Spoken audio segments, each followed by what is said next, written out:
guest today is one of the great spiritual masters of our time. Applauded, celebrated, awarded the Nobel Prize. One of India's great national inspiration. I'm delighted to welcome him.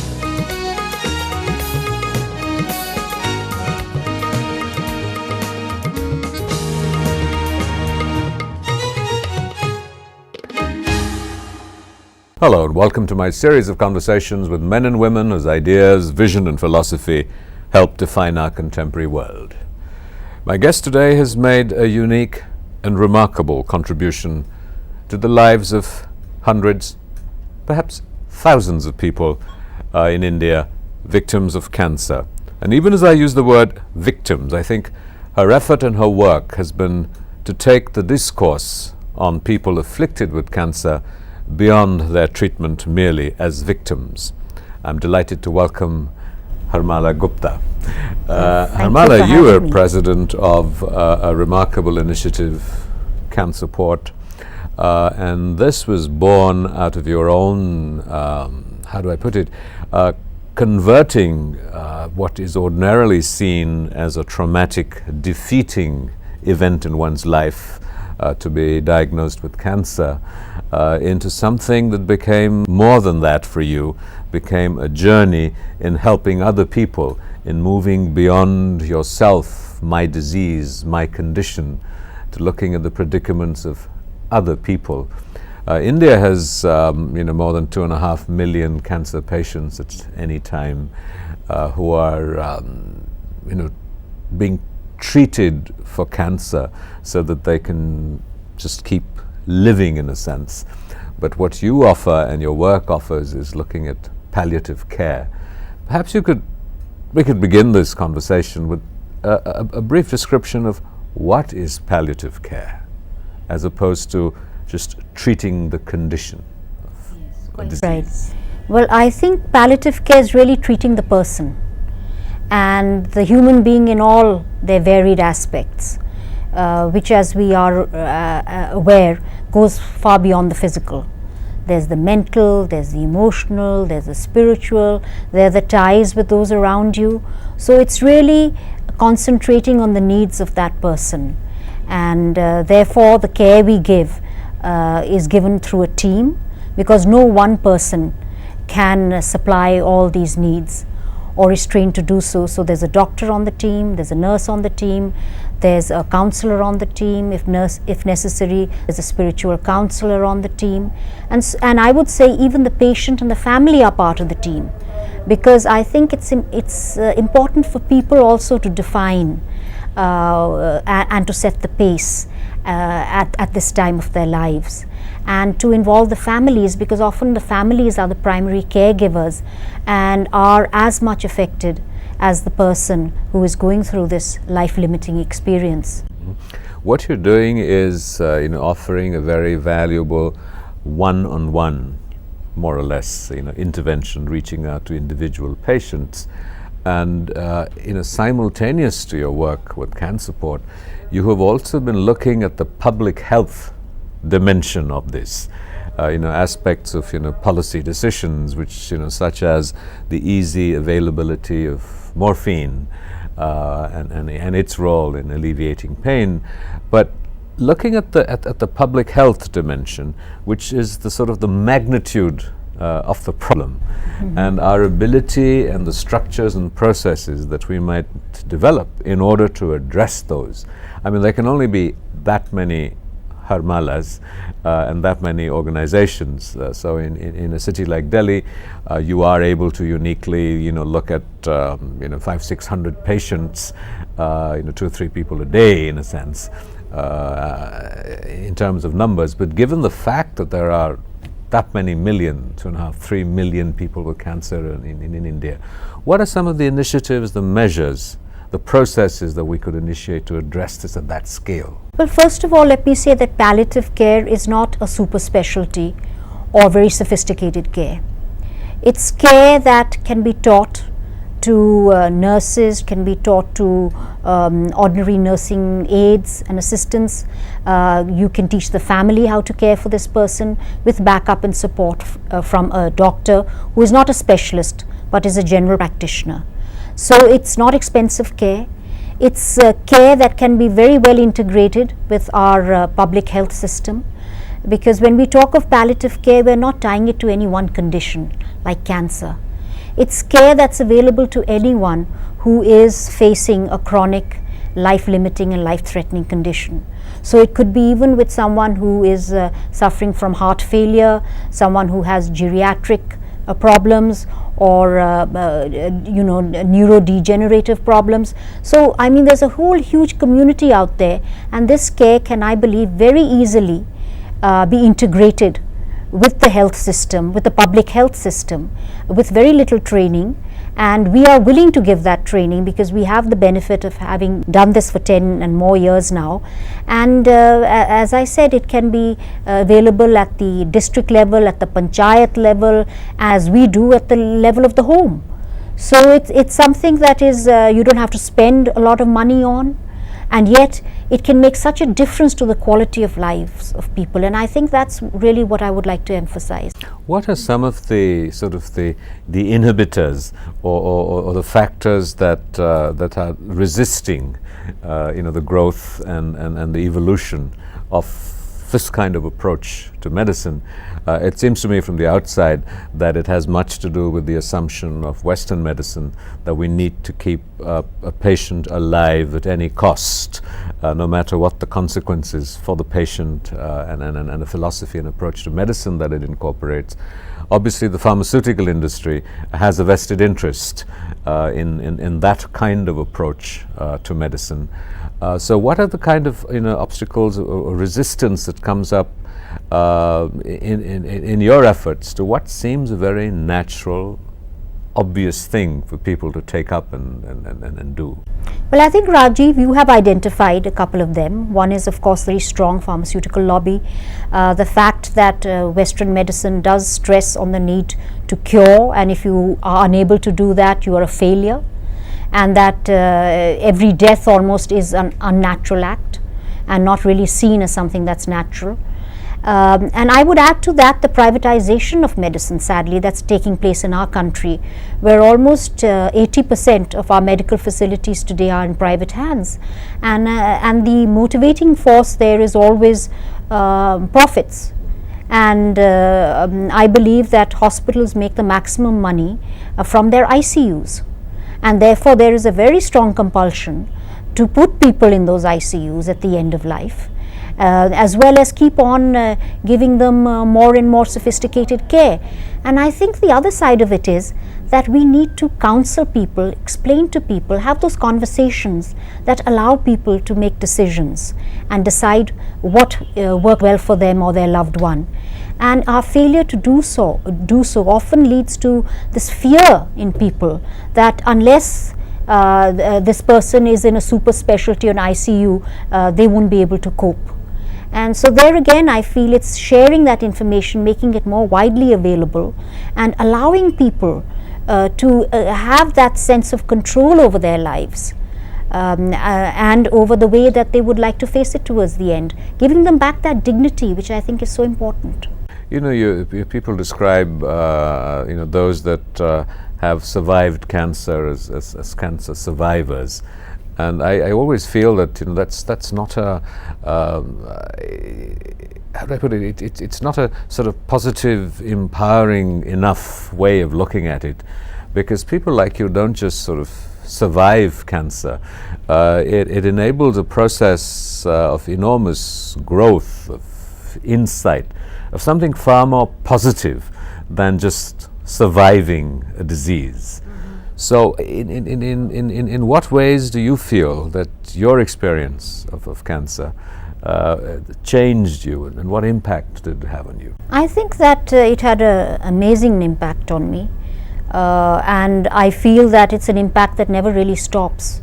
You're constantly growing, but it certainly got me to think about what was important in my life. And I had to answer that question of who I was and where I wanted to be in the future. And I think that it's a defining moment. And in many ways, I'm fortunate to have had that experience along with others who often face these crises. And I think that teaches you that you learn to take every day one at a time. You learn to live without having the need to always control. And I think you just realize that sometimes you cannot control, and it's not such a bad thing after all. And I feel that other side of you, that spiritual side of you, if you'd like to call it, or the side that connects you to something much larger than yourself. I think it's so liberating, because then it's not just you, little you, it's something so much larger, and you can really bask in that in that larger sense of being and existence. And I think to that extent it's a very positive experience, and you'd be amazed when we speak to cancer survivors and we sit together, and each one of us says exactly the same thing, that we have gained so much in terms of our own personal growth from this experience. I just wish we could have been wiser without it, but sometimes I guess we need a little shake, and this was the shake in my life. And I'm very grateful for the opportunity to be able to use that experience in a positive way to assist others. You're watching the conversation with Harmala Gupta, President of CanSupport. We'll be right back after a short break. Don't go away. ये बंदा क्यों है ठंडा? अपने sir पर योगी राज का हाथ है। अब सिर दर्द, टेंशन, थकान की बंद कर दो दुकान। 14 जड़ी बूटियों का वरदान योगीराज आयुर्वेदिक ठंडा तेल। हर बंदा झट से ठंडा। वैस्मॉल योगीराज ठंडा तेल। ये है लाला धनी राम जी, बेईमानी में बड़े नाम जी। माल तोलते वजन घटाकर करे मिलावट आंख चुराकर। ऐसे धोखेबाजों को सबक सिखाओ। ना सुने आपकी तो मामूली फी देकर कंज्यूमर फोरम में शिकायत दर्ज कराओ। जागो ग्राहक, जागो। नया सवेरा, अपने अधिकार को जानो। कोई भी दुकानदार कुछ भी बेचता हो, अगर आपको शिकायत हो तो कंज्यूमर फोरम में शिकायत दर्ज कराएं। Welcome back to a continuing conversation with Harmala Gupta, President of CanSupport and a cancer survivor. I just said that I wasn't very happy with the description. I don't know what other of word we cancer can use survivor, really. We'll have to think of something. Yeah. You said that it had given you, an understanding of who you were, where you were, and what you wanted to do.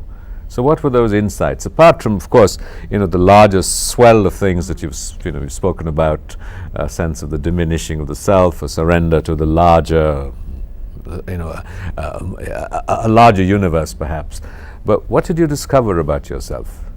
Well, I think I discovered just how much I needed to change, and that I was on a path that really had me angry, flustered all the time, and it was doing me no good, and not helping my relationships either.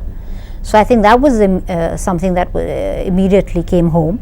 Plus the fact, I think it taught me that the secret to life, I feel, is really reaching out beyond yourself to another person. Sometimes that can be the best thing you can do for yourself.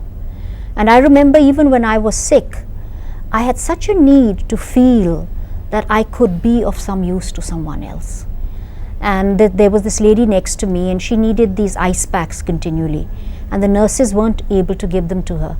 So just the fact that I could get up, go to the refrigerator, take that ice pack and give it to her and make her feel better, did enormous good for me, more than any of the medicines that were being given to me.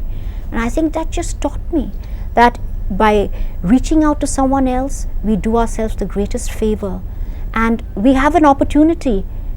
All we need is ourselves. That's all. We don't need anything beyond that. We just need the desire to help someone, and anyone can do it. Lead us through both your personal experience and the experience of the hundreds of people that you support and help through your palliative care program, so that in a sense our viewers and all of us can learn from it, and maybe we can look at some of the lessons that come up. So perhaps we just start with the with the diagnosis that a doctor tells you that you have cancer and you have not very long to live, it's terminal. And what are the questions? What are the the issues that come up? As a person, who's had family and friends with cancer too, it is first the question is fear. Bang, the world crumbles. So give us a sense of what happens when that first sort of word, the C word. Right. Well, there's tremendous shock, of course, and then you feel there's a mistake. It can't be. That's impossible. How could it be? So there's denial. And then there's that question of why me? What have I done to deserve this? Which often comes out in the form of a great deal of anger and resentment. And then self-pity, poor me, I didn't deserve this. And then, of course, bargaining. I'm going to change my life from now on. I'm going to be good, So whoever you are out there, this power, please help me. And then, of course, slowly acceptance. And I think that really is the turning point, the day you accept. What do you say to people who are going through these processes? What did you say to yourself? Well, I told myself, I said, don't consider cancer an enemy. Maybe it's come in your life to teach you something. Try and understand what it's trying to teach you. Now is a time to really learn. That's how I saw it. And so I said, all right, you're part of me. You're a cell in my body. And I don't reject you. I accept you. And now please teach me. And I really felt it was an opportunity for me also to discover my limits.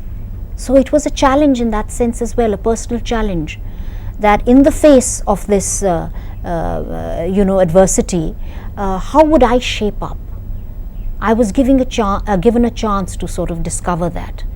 And so I think, again, it's that ability, I think, which is available to each one of us. I don't think there's anything unique at all about me, to really use this as an opportunity for positive growth. And I think that is available to us through anything, and letting go of the final outcome. I remember I was obsessed in the beginning. I wanted to know, will I get well? Will I survive? And no one could give me that guarantee. And I realized that was leading me nowhere. Because then all the fear, all the dread, everything I lived through it again and again. The moment I was able to say, really, that doesn't matter anymore. I was never in control anyway of the final outcome. But what I do have control over is today. And I have control over the way I want to face it. And I have control over the way I want to now communicate with those around me. Let me concentrate on that. And I found that completely changed it for me, and possibly even changed the outcome. Who knows? In a sense, what you're saying is also true whether you have cancer or not. That we really don't know what the outcome or what's going to happen at the end of the day. I mean, we could be dead. It could happen to anyone at any time. Okay, so we've reached the stage of acceptance, and then there is treatment. So what is the relationship with the treatment? And the treatment, the process of treatment is unpleasant, certainly in terms of Western medicine, and the choices of treatment. So what happened to you, and what typically happens to people when they go through this process, and how might they look at it? How might they approach it? What might they see that you saw and are not seeing? Well, unfortunately with cancer, the treatments are highly toxic, and they're not over soon. And you end up feeling much worse than when you began the treatment. So you need a great deal of motivation to continue with them, and I think a lot of reassurance. And this is where I feel that all those who you come in touch with, the medical professionals, the nurses, need lessons in communication. They need to know how to communicate with you, how to support you. They should be able to reassure you when you need that, ready to answer the smallest question you may have. You need good information that you as a patient, as a layperson, can understand. And I think this to a large extent can take care of your fears, because there are times when you feel as if you're not going to make it, and there again, it's the mind plays tricks with you when your body is weak and going through that. I realized how my mind was really making a monkey out of me, And that's the challenge, to keep your mind under control, to be able to control it. And that's the level at which you have to work. And I think it's helpful if you also are in an environment, both at home and in the hospital, which is supporting you, where someone is ready to answer all your questions rather than dismissing them as of no use. How important here is honesty? Because very often our notion of support is either to pretend to the patient or to our loved one that there isn't a problem, or to sort of diminish the possibilities, or not talk about the possibilities that, look, the treatment may not work, because you sort of feel that is what the person who has cancer or a terminal condition wants to hear or needs to hear. So motivation sometimes can mean encouragement. You're going to be fine, even though perhaps logic or medical sense tells you no, you're not, whatever fine is. Well, it was very interesting because I was in Canada doing a PhD when I was diagnosed, and the attitude there was that you told the patient everything. They had a right to know. So I was being given information which I feel in some ways I wasn't quite ready to receive, and I just felt, no, don't tell me so much. I don't want to know so much. I don't think I can take it in right now, But in hindsight, I realized that what they were trying to do was really make me responsible also for my treatment, and make me realize that it wasn't something where the doctor would come and do it all for me, but it was something where I also had to play a role, and I had to be made ready, and I had to understand that responsibility. And it was a responsibility I was not willing to take up initially. But having said that, I will say that how much you should tell a patient and how you should tell them, when you should tell them, I think are important questions as much as what you should tell them. And this will differ from person to person because we are all very unique. But I do believe that there must be basic honesty. If someone asks you outright, please do not lie to them, because if I cannot trust my doctor or those around me, I think it just adds to that burden that I'm already carrying. So I'm all for honesty, but I think it should be done gently. It should be done keeping in mind how much I want to know, and understanding that there will come a time perhaps when I will be more ready for more information, and at that time to be provided that information that I need so that I can make an informed decision. As I said, it's a difficult treatment, it's a long treatment, and if I'm not totally in the picture, I cannot understand what is happening to me, and I'm likely to either give up or I'm likely to lash out at those close to me, and I don't think that's helpful in terms of my own healing and recovery. You're watching a conversation with Harmala Gupta, President of CanSupport, an initiative that looks after, that explores, that furthers the agendas of palliative care in India. We'll be right back after a short break. Don't go away.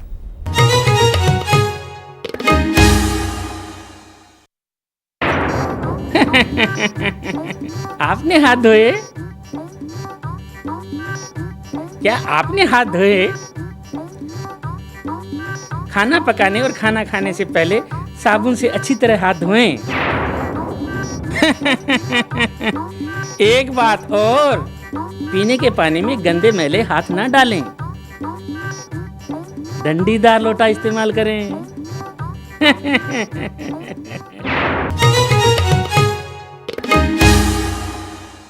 Welcome back to a continuing conversation with Harmala Gupta, who triumphed over cancer and has reached out to hundreds and thousands of people who have been in her kind of predicament. So we were talking about the stages and the processes and trying to understand that better. So we now have this condition, perhaps, that it's a terminal condition. It's clear that at least to some sort of a benign, how do I put it, physician who isn't driven by commercial motives, doesn't want to continue treatment because he wants to keep a hospital bed occupied and to keep getting the patient to spend money, that this is terminal and the patient knows that, look, this is it, and it's going to be X number of weeks, months, or whatever. Then how do you begin to look at life and sort of the grace of the divine or the supernatural or whatever, or the universe perhaps, if we don't believe in a God, that you didn't have to confront that Rubicon, but the people that you're working with do. What do you do then? What is the person who now confronts it? How do they look at it? And as someone who's helping them, what are the things that you do and say? Well, we appreciate that it's a very painful period in people's lives, because it's going into the unknown. It's cutting your ties with everything that you have known till now. It means maybe even having to sacrifice your dreams of the future. So there's a lot of pain that people carry, having to face the end. And what we try and do is help them, make them comfortable so that they can share some of these fears with us and talk about them. We don't pretend to have any answers for them, but I think just making people comfortable enough to talk about these things helps, to help them sort it out for themselves, because I believe each one of us has to undergo this journey ourselves. We have to go and inside ourselves understand what we are about, and often for people I find it's the beginning of discovery, self-discovery, something that they never did before, and they suddenly find, my gosh, here's an opportunity to do things perhaps that I wanted to do as well, to say things that I wanted to say and never had the time to say. So it can be also very liberating for people, and I think that life has a certain intensity in the face of death. I remember even personally, I felt even the colors around me in nature were much more intense. So you live with a heightened awareness every minute after that, and I think that it can be a really an opportunity for you also to have a good closure, something that's not given to everyone. Often, death can visit you so suddenly that you have no time for preparation, but here you have the time for preparation. What about the processes that caregivers and families go through? Well, it's very painful for family, which is often when we go into homes, they tell us, don't discuss the diagnosis, don't talk to this person. And of course, when we are there, the only thing the person wants to talk about is their diagnosis and what the future holds for them, and they realize that their bodies are not holding out. So it's a process again of understanding why the family is doing this. They again are carrying their own pain which they can't face. So it's getting them to understand what is in the best interest of their loved one now, getting them at this very important time to come together to talk about the past and to celebrate this life, this wonderful life, this unique life. Often we tell people, sit down, look at the photographs, look at your albums, remember those good times when you all laughed and what you did and this and that. And it can be such a wonderful opportunity to even come closer to each other. And I think that we want to help families and assist them with that, so that the passing of this person can be beautiful, because really dying can be very beautiful. Our home care teams testify to that again and again. How people, if they have done the things they wanted to do, leave practically with a smile and a radiance around them. I remember one of our doctors coming one day and saying, I think I looked on the face of the divine today. And I said, yes. She said, yes, this patient was aglow. And she said, he's never done this before. He came to the gate and he waved to us. And I knew we weren't going to see him again. So it can be just an incredible moment. And I think all of us who do this work feel so privileged to be there at this time. Much like I imagine a midwife or a gynecologist at the time of birth, because this is almost a period of transition and a time of birth, I feel, to something which will always remain a mystery, but which need not be terrifying and frightening. So thank you very much. Well, You've been thank you, quite Rajiv. wonderful and a great learning experience for all of us. Well, I've enjoyed it thoroughly, and thank you for giving me this opportunity.